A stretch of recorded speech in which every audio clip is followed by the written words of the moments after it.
നമ്മൾ ഈ കാണുന്നത് ലേക്ക് ബുന്യോനി, ഉഗാണ്ടയിലാണ് കേട്ടോ ലേക്ക് ബുന്യോനി സ്ഥിതി ചെയ്യുന്നത്. ഉഗാണ്ടയുടെയും റുവാണ്ടയുടെയും ബോർഡറിലായിട്ടാണ്. ലേക്ക് ബുന്യോനിയുടെ തീരത്തുള്ള ഒരു റിസോർട്ടിൽ നിന്നുള്ള കാഴ്ചയാണ് കേട്ടത്. അതിമനോഹരമായിട്ടുള്ള കാഴ്ച.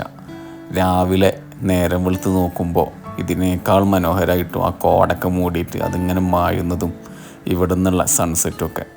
പിന്നെ ലേക്ക് ബുന്യോനി എന്ന് പറഞ്ഞു കഴിഞ്ഞാൽ ആഫ്രിക്കയിലെ ഏറ്റവും ആഴം കൂടിയ രണ്ടാമത്തെ ലേക്കും ഉഗാണ്ടയിലെ ഏറ്റവും ആഴം കൂടിയ ലേക്കുമാണ് കേട്ടോ. ലേക്ക് ബുന്യോനിക്ക് ഇങ്ങനൊരു പേര് വരാൻ കാരണം ഇവിടെ പലതരം പക്ഷികളുണ്ട്. ബേഡ്സ് വാച്ചിങ്ങിനും ഫോട്ടോ എടുക്കാനൊക്കെ ആയിട്ട് ഒരുപാട് ആളുകൾ വരുന്ന അവരുടെ ഇഷ്ടപ്പെട്ട ഒരു കേന്ദ്രം കൂടിയാണ് കേട്ടോ ലേക്ക് ബുന്യോനി. 29 ഐലൻഡുകളുള്ള ലേക്ക് ബുന്യോനി തീർച്ചയായിട്ടും കണ്ടിരിക്കേണ്ട ഒരു സ്ഥലം തന്നെയാണ്.